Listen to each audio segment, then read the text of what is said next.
నిజామాబాద్ పరిస్థితిని మా ప్రతినిధి జైపాల్ ప్రత్యక్ష ప్రసారం ద్వారా అందిస్తారు.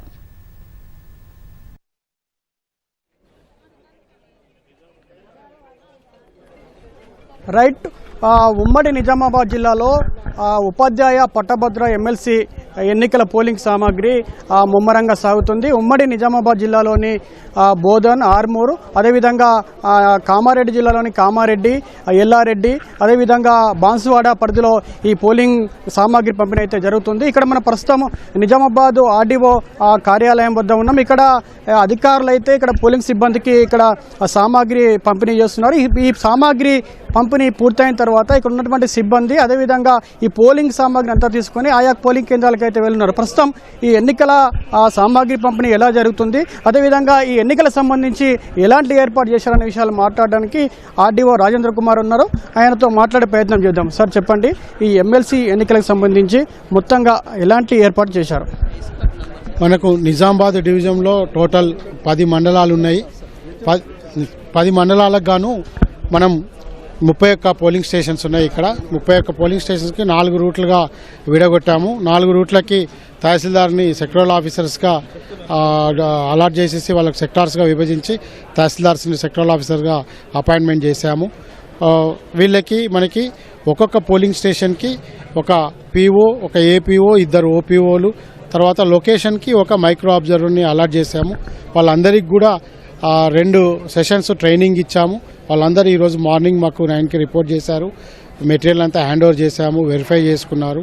ఇప్పుడు లంచ్ చేసుకొని వాళ్ళ కన్సర్న్ పోలింగ్ స్టేషన్స్కి 2:33 వరకు అక్కడ రీచ్ అయ్యి అరేంజ్మెంట్స్ చేసుకొని రేపు ఎలక్షన్ డే రోజున మార్నింగ్ 8 AM నుంచి 4 PM వరకు ఎలక్షన్ ప్రాసెస్ నిర్వహిస్తారు.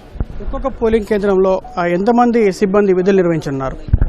ఒక్కొక్క పోలింగ్ స్టేషన్లో ఒక పీఓ, ఒక ఏపీఓ, 2 ఓపీఓలు, వాళ్ళకు అసిస్టెంట్స్గా మళ్ళీ ఒక బిఎల్ఓని కూడా పెట్టాము, ఓటర్ ఫెసిలిటేషన్ సెంటర్. తర్వాత వెబ్ క్యామ్ పెట్టాము.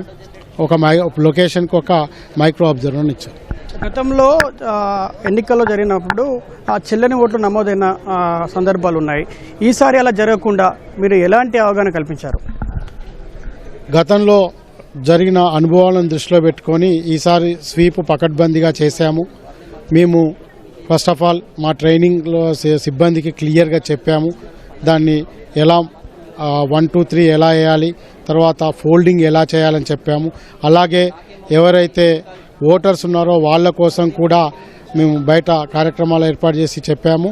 ప్లస్ వాళ్ళకి పేపర్ ద్వారా యాడ్స్ ఇచ్చాము. మిగతా టీవీ, మన కేబుల్ టీవీ ద్వారా కూడా ఇచ్చాము. ఇప్పుడు ఎండలు బాగా మండుతున్న ఈ నేపథ్యంలోనే రేపు ఎన్నికలు జరుగుతున్నాయి. ఈ సమయంలో ప్రత్యేకంగా ఏమైనా ఏర్పాట్లు చేశారా పోలింగ్ కేంద్రాల్లో? ప్రతి పోలింగ్ కేంద్రంలో షేడ్ ఏర్పాటు చేశాము, చల్లటి వాటర్ ఏర్పాటు చేశాము, ఫ్యాన్స్ ఏర్పాటు చేశాము. తర్వాత కన్సర్న్డ్ ఎలక్ట్రిసిటీ ఏఈకి ఇన్స్ట్రక్షన్స్ ఇచ్చాము, కరెంటు డిస్టర్బెన్స్ కాకుండా వాళ్ళకు కూడా ఇన్ఫామ్ చేశాము. రేపు ఉదయమే ఎన్నికలు జరుగుతున్న సమయంలో ఇప్పుడు రేపు ఉపాధ్యాయ ఓటర్లు అదేవిధంగా పట్టభద్రులకు మీరేం చెప్తారు? మన నిజామాబాద్ డివిజన్ మొత్తం మీద 31 పోలింగ్ కేంద్రాల్లో అన్ని ఏర్పాట్లు సవ్యంగా ఉన్నాయి. కాబట్టి అందరూ కూడా మార్నింగ్ 8 o'clock ఓటింగ్ స్టార్ట్ అవుతుంది. కాబట్టి అందరూ ఎర్లీగా వచ్చేసేసి క్యూలో నిలబడి ప్రశాంతంగా ఓటు హక్కును వినియోగించుకోవాలని కోరుతున్నాము.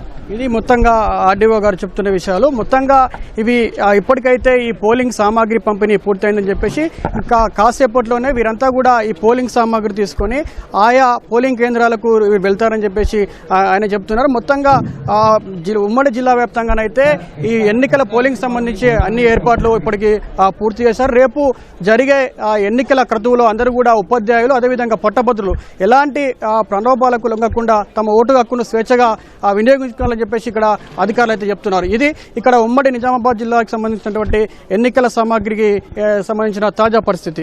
Over to studio.